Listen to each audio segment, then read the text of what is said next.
Vamos iniciar o culto desta manhã com oração. Vamos orar, irmãos e irmãs, vamos falar com Deus, colocar nossa mente, nosso corpo, nosso espírito em Deus Todo-Poderoso e que o Senhor derrame sobre nós, ó Pai querido e Deus eterno, a tua santa graça, o teu amor, a tua bondade, a tua compaixão, porque nós reconhecemos que estamos vivos, estamos aqui hoje, porque o Senhor é bom. O Senhor é muito bom. Por isso que estamos aqui, por isso que podemos glorificar e exaltar o Senhor, e por isso que podemos, juntos como Igreja do Senhor, crescer um pouquinho mais na graça e no conhecimento. Recebe, Senhor, a nossa adoração, recebe a nossa presença, fala conosco, aparta-nos, ó Deus Todo-Poderoso, da mentira e também dos mentirosos. Esta é a oração que eu apresento aos teus pés nesta manhã, no nome do Cristo Jesus. Amém.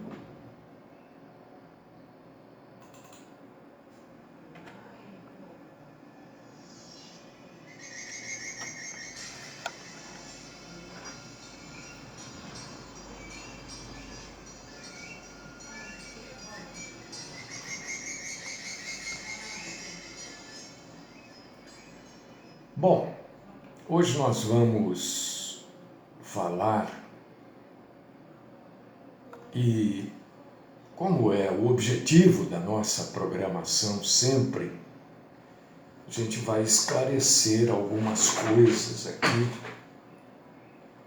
sobre os dias que a gente vive. Eu vou mexer por aqui de vez em quando, né? Mas é só para atualizar aqui, um minutinho só. Muito bom.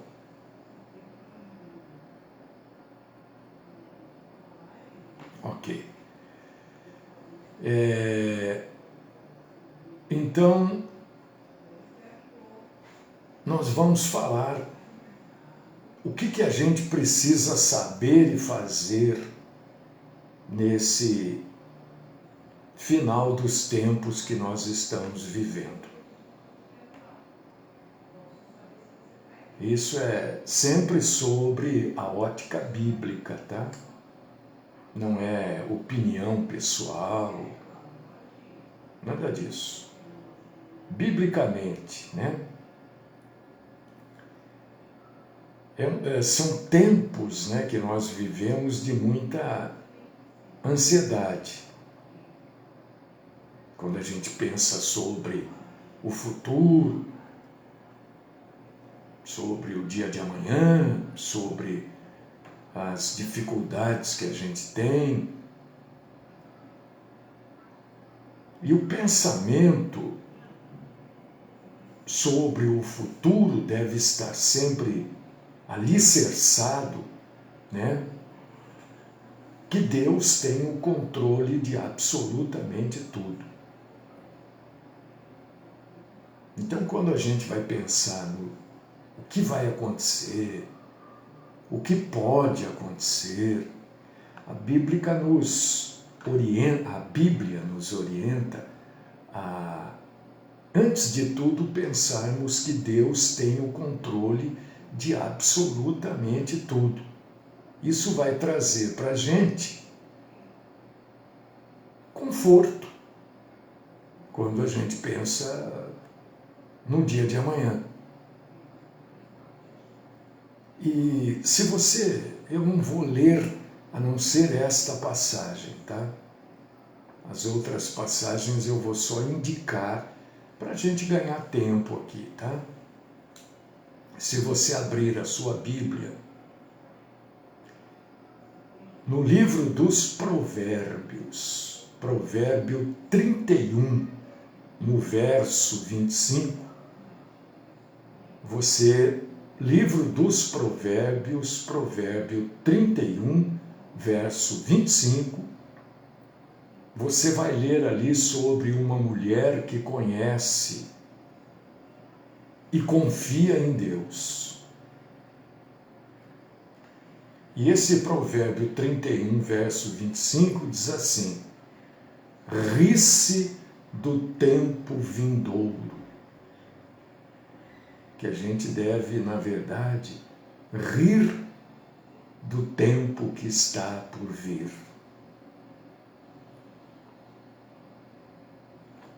Rir. Porque não é motivo para chorar, é motivo para rir. E isso traz um conforto para cada um de nós, né? A gente deve ter, irmão, irmã, apesar de todos os problemas, todas as dificuldades, a gente precisa ter, quando pensamos sobre o nosso futuro das pessoas que a gente ama, a gente precisa ter dois pensamentos que são fundamentais para a gente manter a mente, nossa cabeça, sã. Cabeça sã quer dizer livre de doenças, incômodos, né? Doenças aqui são coisas que incomodam. Vou de novo mexer aqui, tá? Então, de vez em quando eu vou fazer isso e vou dar uma olhadinha ali. Ok. O primeiro pensamento é que Deus é soberano e está no controle de absolutamente tudo. Deus conhece o futuro, Deus controla o futuro e Deus controla também o que vai acontecer. Né? Se você abrir a sua Bíblia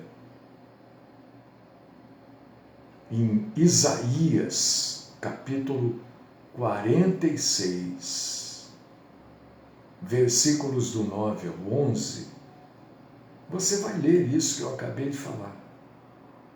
Né? Dos dois pensamentos, o primeiro é: Deus tem o controle de tudo.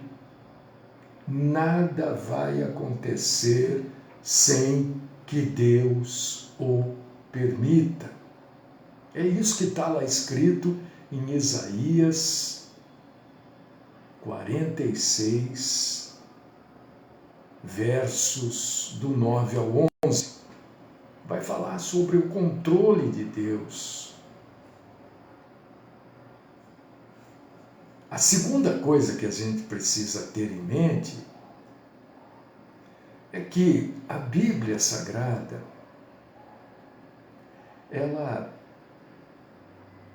descreve tudo o que vai ocorrer no fim dos tempos, quer dizer, nos últimos dias, esses dias que a gente está vivendo aqui, esses são os últimos dias.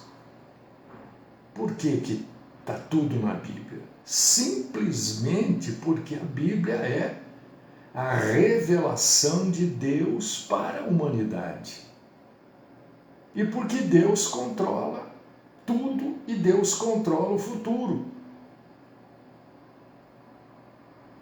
Então, quando a Bíblia fala de futuro, a Bíblia está dizendo que este futuro vai ocorrer porque tem o controle de Deus isso.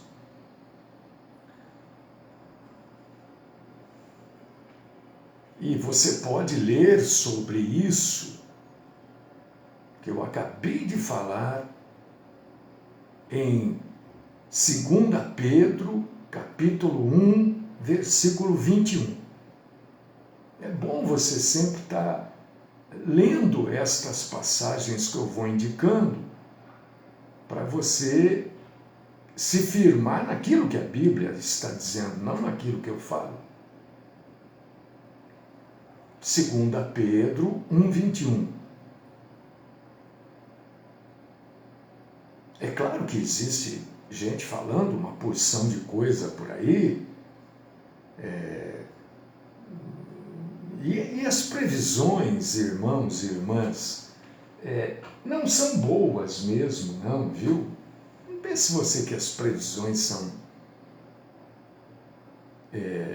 alvissareiras, não são boas, as previsões são ruins, né? Por quê?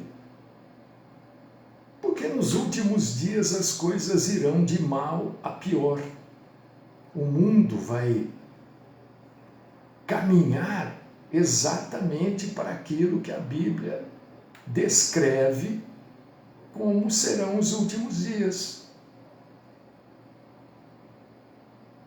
Porque tudo que está escrito na Bíblia Sagrada aconteceu exatamente como está escrito. Então não há falsa profecia na Bíblia. E o que a Bíblia diz que acontecerá no fim dos tempos? Por causa disso que a gente precisa estar preparado. Não adianta querer viver num mundo de ilusões, num mundo que esta mídia, né, mentirosa quer que a gente acredite, né? Infelizmente, ou felizmente, não sei nem como precisar isso, a Bíblia diz que os nossos tempos serão tempos de muitas catástrofes. O nosso tempo será um tempo de pecado, de apostasia religiosa, porque deve ser assim antes da volta de Cristo. E se você quiser ler isso que eu acabei de falar, você abre a sua Bíblia em 2 Timóteo, capítulo 3, versículos do 1 até o 13. Porque o mundo vai continuar rejeitando a Deus, o mundo vai continuar rejeitando a Bíblia, que é a palavra de Deus, e o mundo vai rejeitar também o povo de Deus, todo que se identificar como o povo de Deus.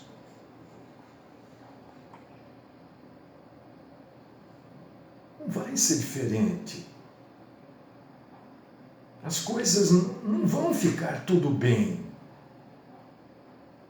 As coisas vão piorando dia após dia, dia após dia. Né? Ontem eu estava tendo uma aula com aquele Guido, professor, né? Guido Palumbo, e ele estava dizendo que a natureza não pula etapas. E é verdade, a natureza não pula etapas. Tudo vai acontecer. Não vai ter uma mudança brusca, porque uma mudança brusca é pular etapa. E a natureza não faz isso. Deus, quando ele se refere à natureza, não é? Nós sabemos que aquilo que ele diz como natureza é Deus. Deus não pula etapa. Ah, choveu de repente. Não chove de repente. Primeiro tem que se formarem as nuvens que vão precipitar água. Não é de repente. Né? Eu sempre brinco aqui, né? Falo assim, ninguém morre são. É óbvio que ninguém morre são. Ah, mas ele morreu de repente. Ele já tinha uma doença. Porque a natureza não pula etapas. Deus não pula etapa. Tudo está sendo preparado. Ó. A gente vai, né, ouvir coisas daqui, dali, vão acontecer coisas aqui, ali. E nós temos que estar preparados para isso como cristãos. É claro que essas coisas vão chocar, entristecer no primeiro momento, mas logo em seguida nós vamos dizer: Deus tem controle. Tudo está caminhando para aquilo que a Bíblia diz que seria. Quer dizer, tudo está caminhando para ser como a Bíblia diz que será. E algum dia,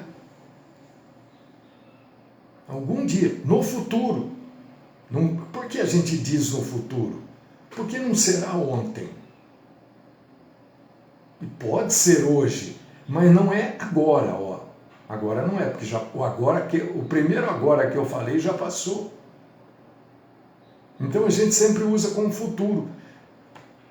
Ninguém sabe quando. Ninguém sabe quando. Quem disser que sabe quando é mentiroso. Assim, simples. Ai, mas que palavra dura. Mas é mentira mesmo. Quem disser que sabe quando é mentira. Porque ninguém sabe. Deus vai usar neste dia, amanhã, depois, daqui 100 anos, 1 milhão de anos, eu não sei, porque ninguém sabe. Deus vai usar um evento que a gente chama aqui de arrebatamento, para acabar com a era da igreja. Esta era da igreja que começou no primeiro século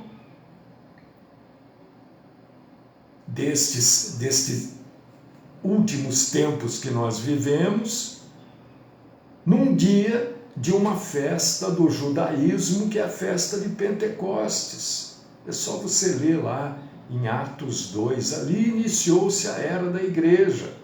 E num dia esta era vai acabar, quando a igreja foi retirada daqui.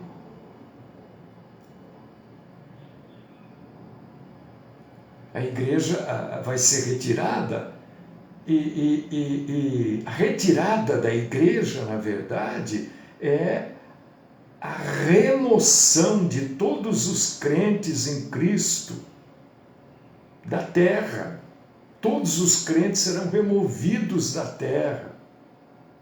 E isto também será uma etapa para a preparação para os juízos finais da parte de Deus. E sobre isso que eu estou falando, eu vou convidar você para ler, 1 Tessalonicenses. Lá você vai ler capítulo 4, versículos do 14 ao 18. Leia lá. É exatamente isso que eu acabei de falar. Enquanto isso não acontece, tudo está sendo preparado para isso acontecer. Não se esqueça.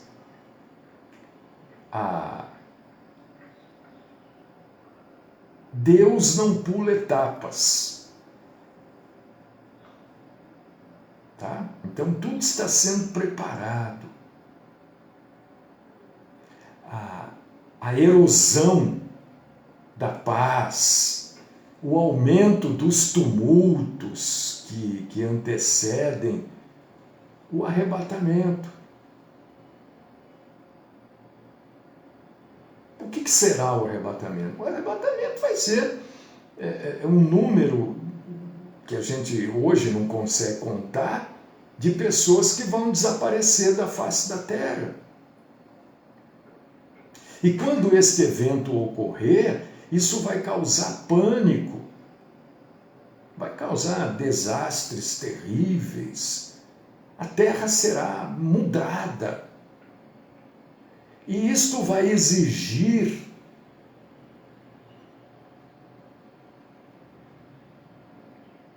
um líder muito forte, que vai dizer que terá a solução para todos os problemas que o mundo vai estar enfrentando. Quer dizer, serão esses problemas que nós já temos hoje acrescido de outros tantos problemas que o arrebatamento vai trazer. Não há pulo de etapa. Tudo vai acontecer do jeito que tem que acontecer. E aí vai ter início 7 anos, dividido em 2 períodos de 3 anos e meio. Que este líder, este homem, é um homem. Vai dizer que tem a solução para tudo. Não, aqui a gente resolve assim, eu vou fazer, vou acertar com esse líder, com aquele outro, ele vai fazer, vai acontecer, porque eu comando, eu tenho a solução. E nos primeiros 3 anos e meio após o arrebatamento da igreja, este líder vai reinar sobre a terra, vai prometer paz. A terra até terá um período de paz, mas é uma falsa paz, é uma paz mentirosa, como praticamente tudo que vem dos políticos. Me parece que agora já não pode mais falar isso, né? Mas eu já falei. É verdade. Tudo que os políticos dizem são meias verdades.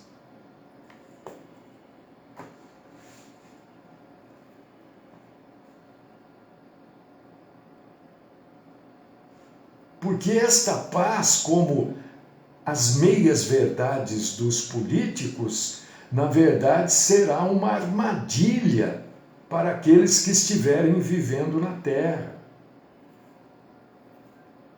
E sobre isso que eu acabei de falar,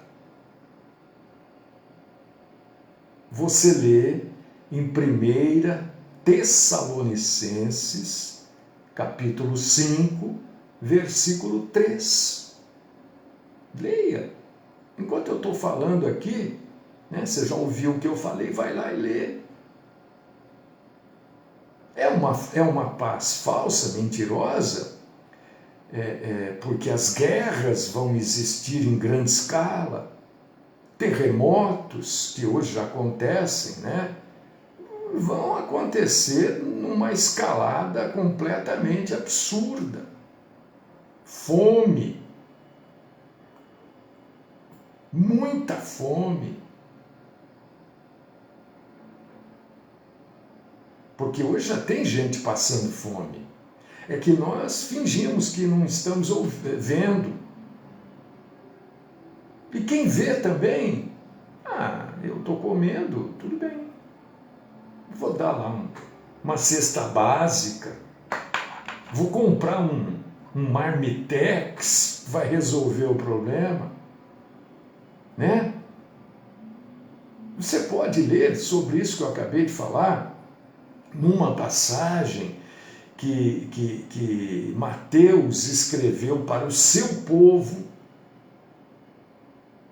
para o povo judeu, mas que, obviamente, vai servir para todos aqueles que estiverem aqui na terra depois do arrebatamento, seja judeu ou seja brasileiro, grego, não importa. Está lá em Mateus capítulo 24, versículo 7.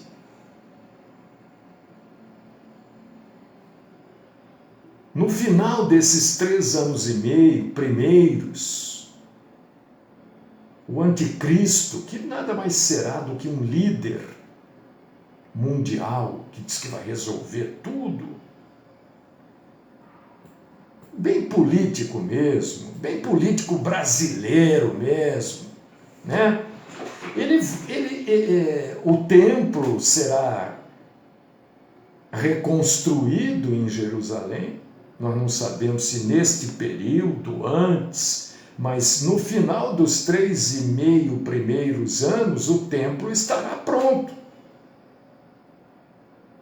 E ele vai entrar no templo e querer adoração.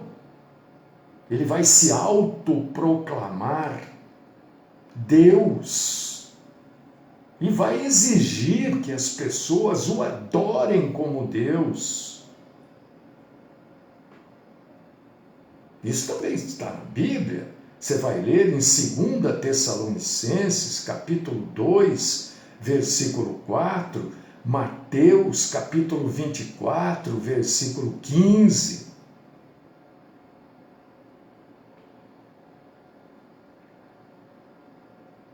E aí, quando ele exigir esta adoração, como se Deus fora, terá início os últimos 3 anos e meio da tribulação, que nós damos o nome aqui de grande tribulação, né?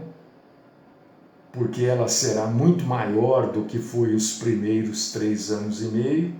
A Terra vai passar por coisas que nunca passou. E Jesus fala sobre isso. O próprio Jesus, no Evangelho de Mateus, capítulo 24, versículos do 21 ao 22, Jesus fala sobre isso. E eu quero convidar você para ler, para você saber. Porque não adianta fazer campanha, não adianta círculo de oração para as coisas mudarem. Não vai mudar. Quem está fazendo isso está perdendo tempo, não conhece a Bíblia.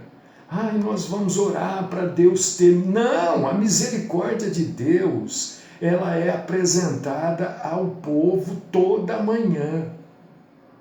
Agora, Deus não vai mudar aquilo que já está profetizado. Aquilo que já está predito.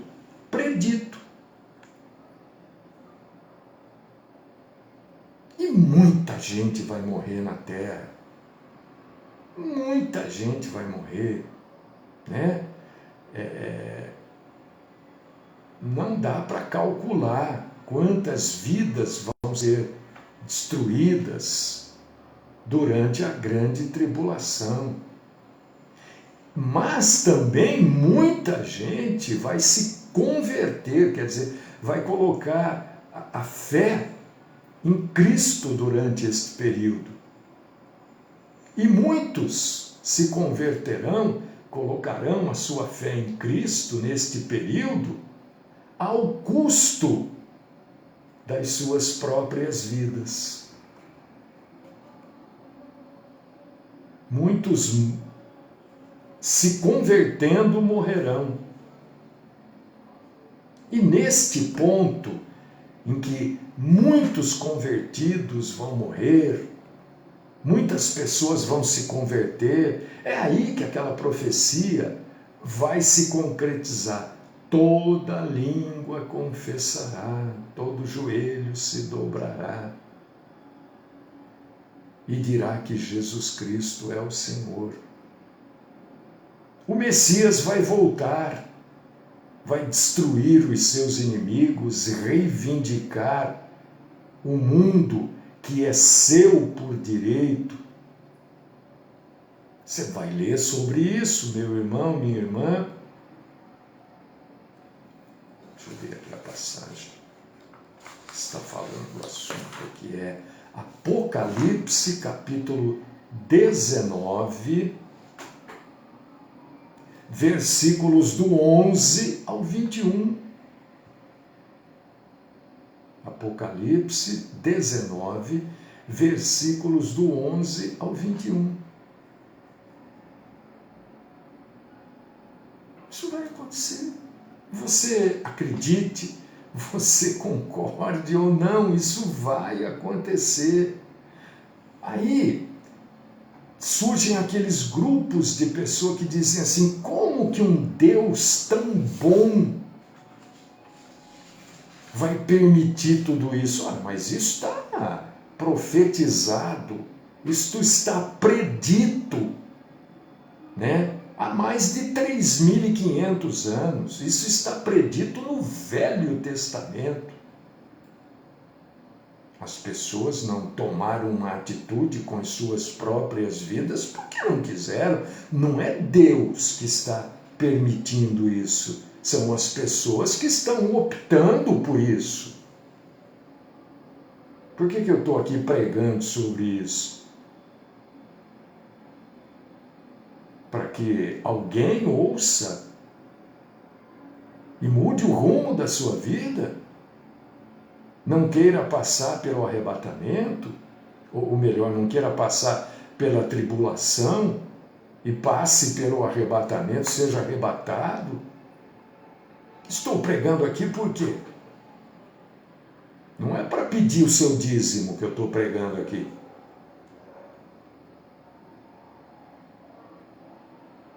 Estou pregando aqui para que, se você que está me ouvindo ou vai me ouvir, morrer antes disso tudo, para que você não vá para o inferno, para que você vá para o céu. É por isso que eu estou pregando. Não é para pedir oferta para você, não. Não é para pedir para você vir na igreja, porque nem igreja física nós temos, porque, na verdade, igreja não é algo físico, né? Igreja é espiritual. Quando lá em Atos 2 passou a existir a igreja, na festa de Pentecostes, né? Construíram algum prédio lá. Que prédio foi? Aonde? Que prédio foi esse? Não, porque igreja não é físico, igreja é espiritual. Mas a igreja não é a casa de Deus? É claro que não. O templo era a casa de Deus. O templo, lá do Velho Testamento, eles confundem tudo. Hoje alguém me mandou um vídeo mostrando uma mulher falando contra esses grupos de dança na igreja e tal, né? E aí ela fala que Deus não permite isso na sua casa. Eu falei, mas, né? Tudo bem, eu concordo com ela, eu também sou contra esses grupos de dança em igreja, né? Só que o prédio não é a casa de Deus. Isso é um mau entendimento da Bíblia. Deus, as pessoas que ficam dançando aí, esses grupos de coreografia, isso é uma bobagem, isso é uma afronta.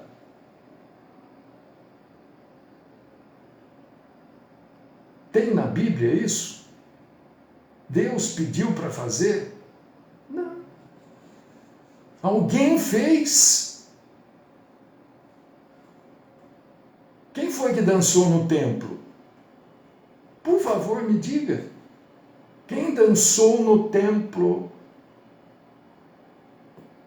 Leia direitinho a passagem antes de você mandar para mim. Leia direitinho. Miriam não estava no templo, Davi estava, então leia direitinho, para não passar vergonha. Então, igreja não é casa de Deus, coisa nenhuma. Igreja é reunião de pessoas.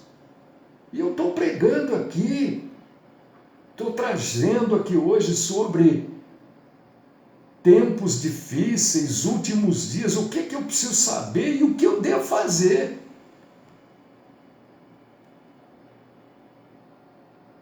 Porque depois não adianta mais chorar, não adianta mandar rezar missa, acender vela, né? Outro dia eu fui num velório, aí chamaram o padre, eu fico quieto, não falo nada. O que adianta? A pessoa está morta lá. O padre vai fazer o quê? Vai falar aquele monte de coisa lá que não muda nada. Porque ali está uma carcaça, ali está um monte de carne já em decomposição. É duro falar isso, claro que é. Mas é a verdade. A missa de sétimo dia, missa de um mês, não muda nada. O que muda é agora.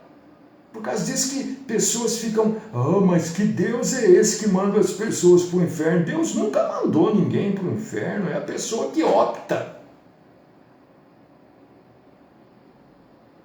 Me mostra uma passagem bíblica, Deus mandando alguém para o inferno. É a opção de cada um, ir para o céu ou ir para o inferno. Você que escolhe. Por causa disso que todo dia nós estamos pregando aqui, porque vai chegar o dia também em que o nosso Senhor Jesus Cristo, está lá em Apocalipse capítulo 20, versículo 21, né? Vai destruir na chamada Batalha do Armagedon, no Vale do Megido, que alguns chamam de Meguido, pouco importa. Ali acontecerá uma batalha do mundo contra Israel. O mundo. Você sabe que o mundo tem, esses países aí tem essas bombas, né? Agora, você sabe que é uma bomba de fragmentação. Uma bomba de fragmentação é uma bomba, né? Uma bomba que vai explodir e a fragmentação são bolas de chumbo colocadas dentro desta bomba. Quando ela explode, essas bolas de chumbo voam para tudo quanto é lado.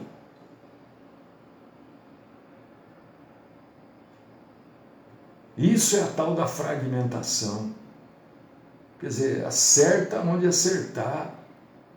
Hoje tem armas nucleares, foguetes disso, foguete daquilo. Não vai ter foguete nenhum para Jesus. Porque a Bíblia já está profetizando. Olha aqui. João escreveu o Apocalipse na ilha de Patmos, 90 depois de Cristo.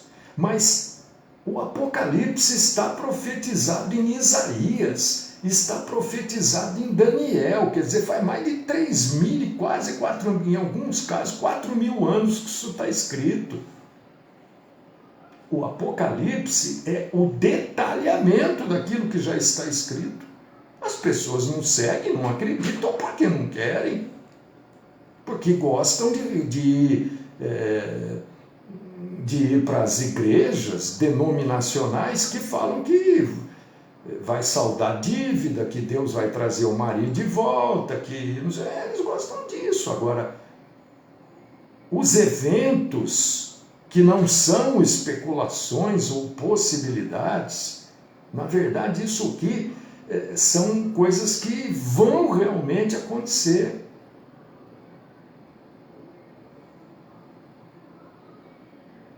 São coisas verídicas sobre o futuro e vai causar um impacto enorme sobre o mundo da época.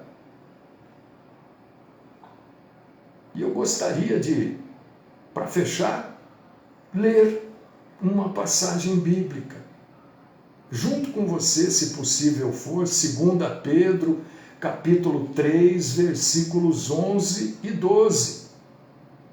2 Pedro, tem primeira e segunda, vai na segunda, lá no finalzinho da Bíblia, capítulo 3, versículos 11 e 12. Ora, uma vez que todas estas coisas hão de ser assim dissolvidas, que pessoas não deveis ser em santidade e piedade, aguardando e desejando ardentemente a vinda do dia de Deus, em que os céus em fogo se dissolverão e os elementos ardendo se fundirão? Não é Deus não que manda, que Deus é esse que se diz bondoso e manda as pessoas para o inferno. É isso que eles falam, esses decrépitos aí, que tamanha é a ignorância que querem contestar o Criador, dizendo que Deus manda as pessoas para o inferno. Deus nunca mandou ninguém para o inferno. As pessoas vão porque optam. Aliás, Deus é tão bom que nos deu a condição de escolher. Somos nós que escolhemos, não é Deus que determina.